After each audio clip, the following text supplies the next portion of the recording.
7장 세상의 눈물 대홍수 서막 마지막 7일 하나님께서 노아에게 마지막 명령을 내리셨다. 너와 내 온 집은 방주로 들어가라. 이 세대에서 네가 내 앞에 의로움을 내가 보았음이니라. 그의 의로움이란 무엇이었을까? 그것은 흠없는 완벽함이 아니었다. 성경은 그가 먼저 하나님의 은혜를 입었다고 선언한다.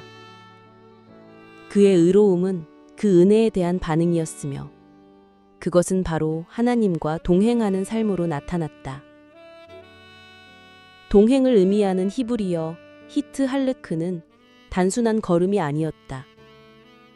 그것은 지속적이고 반복적인 행위였다. 그의 전생에 그의 일상 자체가 하나님과 함께 걷는 길이었다. 그리고 그것은 상호적인 관계였다. 한쪽이 일방적으로 따르는 것이 아니라 친밀한 두 친구처럼 서로 보폭을 맞추며 함께 걷는 모습이었다. 마지막으로 그것은 의지적인 노력이었다. 온 세상이 죄악으로 가득했을 때 세상의 흐름을 거슬러 하나님의 편에 서는 대단한 용기와 헌신이 필요한 결단이었다. 이러한 동행의 삶이 바로 하나님께서 보신 노아의 의로움의 본질이었다. 그리고 이전에는 없었던 새로운 지침이 더해졌다. 너는 모든 정결한 짐승은 암수 7씩, 부정한 짐승은 암수 2씩을 네게로 데려오며 공중의 새도 암수 7씩을 데려와 그 씨를 온 지면에 유전하게 하라. 게마라는 이것이 홍수 이후의 세상을 미리 준비하는 하나님의 세심한 계획이었다고 해석한다. 한 쌍은 종족 보존을 위해, 그리고 남은 6쌍은 살아남은 인류가 가장 먼저 창조주 때 감사의 제사를 드릴 때 사용할 예물이었다. 하나님께서는 마지막 유예 기간을 선포하셨다. 지금부터 7일이면 내가 40조야를 땅에 비를 내려 내가 지은 모든 생물을 지면에서 쓸어버리리라. 왜 7일이었을까? 미드라시는 이 7일이 바로 인류 최고령자였던 무두셀라의 죽음을 애도하는 기간이었다고 말한다. 하나님께서는 자신의 의로운 종의 죽음을 존중하여 심판을 7일간 미루시며 어쩌면 세상이 그 의인의 죽음을 보고 회개할 마지막 한 번의 기회를 주셨던 것인지도 모른다. 노아는 여호와께서 자기에게 명하신 대로 다 준행하였다. 구원의 문으로 신성한 선택. 홍수가 땅에 있을 때에 노아는 600세였다. 무두셀라의 죽음을 애도하는 7일이 끝나자 노아는 아들들과 그의 아내와 세 며느리들과 함께 홍수를 피하여 방주로 들어갔다. 그리고 경이로운 행렬이 시작되었다. 게마라에 따르면 노아가 온 세상을 돌아다니며 동물을 사냥한 것이 아니었다. 그는 방주 문 앞에 서 있었고 세상의 모든 동물들이 스스로 그에게로 모여들었다. 이때 방주 자체가 신성한 선택의 도구가 되었다. 하나님께서 정하신 순결한 동물들이 다가오면 방주의 문이 저절로 열려 그들을 받아들였고, 지난 세대의 죄악으로 타락하고 부패한 동물들이 다가오면 문이 굳게 닫혀 들어갈 수 없었다. 정결한 짐승과 부정한 짐승과 새와 땅에 기는 모든 것이 하나님의 뜻에 따라 암수 2씩 질서 정연하게 노아에게 나아와 방주로 들어갔다. 마침내 7일이 지났고 홍수가 땅을 덮기 시작했다. 창조의 역행, 세상이 물에 잠기다. 노아가 600세 되던 해 둘째 달, 곧 그달 열일의 날. 성경은 마치 한 역사적 사건을 기록하는 사관처럼 그날을 정확하게 명시한다. 바로 그날 세상의 모든 질서가 무너져 내렸다. 큰 기품의 샘들이 터지며 하늘의 창문들이 열려. 이것은 단순한 폭우가 아니었다. 그것은 창조 둘째 날에 이루어졌던 구별의 행위가 역행하는 우주적인 해체였다. 하나님께서 궁창 위로 올리셨던 하늘의 물과 궁창 아래 깊은 곳에 가두셨던 땅의 물이 다시 하나로 합쳐지며 세상을 태초의 혼돈 상태로 되돌려 버린 것이다.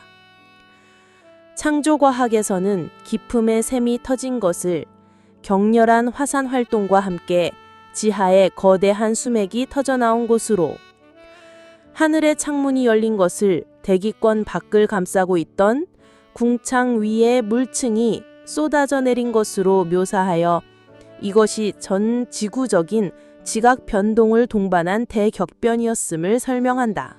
40주야를 비가 땅에 쏟아졌다. 성경은 그 운명의 날에 방주로 들어간 이들을 다시 한번 마치 마지막 탑승 명단을 확인하듯 기록한다. 바로 그날에 노아와 그의 아들 셈, 함, 야벳과 노아의 아내와 세 며느리가 다 방주로 들어갔고, 그들과 함께 모든 들짐승이 그 종류대로, 모든 가축이 그 종류대로, 땅에 기는 모든 것이 그 종류대로, 모든 새가 그 종류대로 방주로 들어갔다. 무릇 생명의 기운이 있는 육체가 둘씩 노아에게 나와 방주로 들어갔으니 들어간 것들은 모든 것의 암수라. 하나님이 그에게 명하신 대로 들어가매. 마지막 동물이 방주에 들어섰을 때 성경은 짧지만 강렬한 한 문장을 기록한다. 여호와께서 그를 닫아 넣으시니라. 노아가 문을 닫은 것이 아니었다. 하나님께서 직접 문을 닫아주셨다. 이것은 외부의 혼돈으로부터 그들을 완벽하게 보호하시겠다는 하나님의 인침인 동시에 더 이상 회개의 기회가 없음을 선포하는 최종적인 심판의 선고였으며, 멸망할 세상으로부터 남은 자들을 거룩하게 구별하는 행위였다. 물의 통치와 방주 안에서의 투쟁. 홍수가 40일 동안 땅에 계속되었다. 40이라는 숫자는 성경에서 시련과 정화의 시간을 상징한다. 물이 점점 불어나 방주를 땅에서 떠오르게 했다. 물이 땅에 더욱 넘침에 방주가 물 위에 떠다녔고, 물이 땅에 더욱더 넘침에 천하의 높은 산이 다 잠겼다. 물은 가장 높은 산 위로 15규빗이나 더 차올랐다. 세상의 모든 오만함의 상징이었던 높은 산들이 완전히 물 아래 무릎 꿇었다. 고대 메소포타미아의 길가메시 서사시에서 신들은 자신들이 일으킨 홍수의 위력에 겁을 먹고 개처럼 웅크리며 두려워했지만, 이스라엘의 하나님은 당신의 심판을 완전하게 통제하고 계셨다. 마침내 땅 위에 움직이는 생물이 다 죽었다.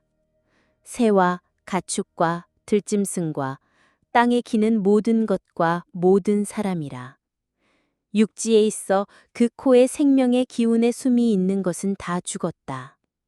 오직 노아와 그와 함께 방주에 있던 자들만 남았더라. 물은 150일을 땅에 넘쳐 흘렀다.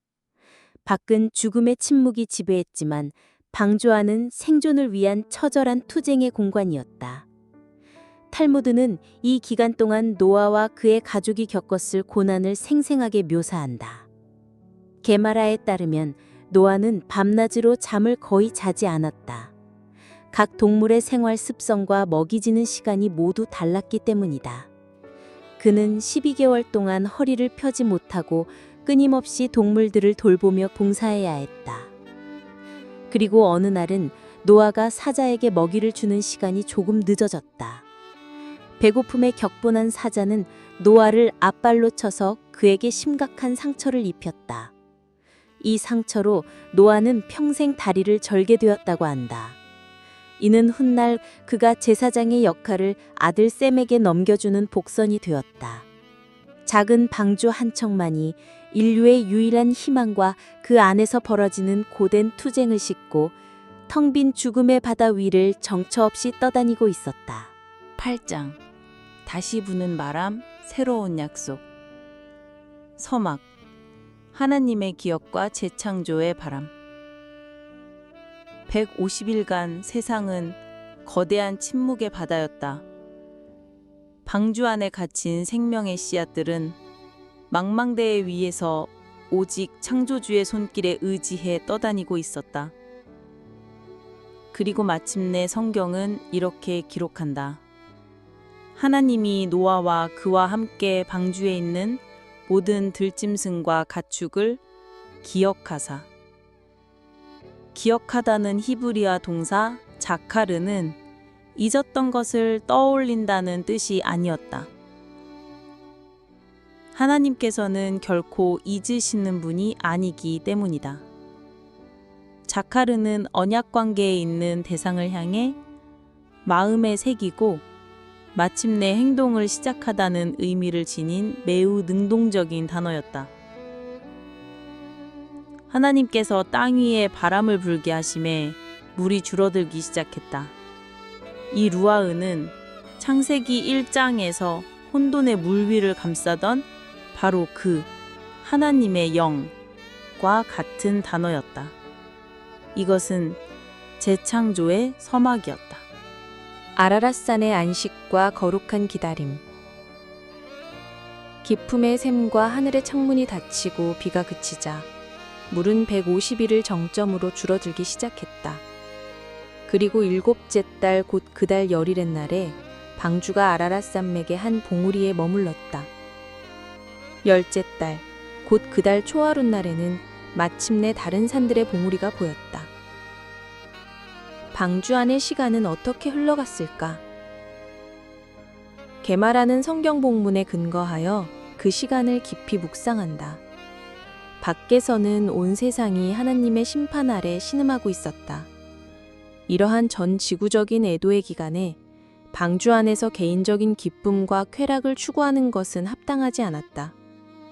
랍비들은 훗날 하나님께서 노아에게 하신 명령, 즉 방주에서 나오라 그리고 생육하고 번성하라라는 구절에 주목했다.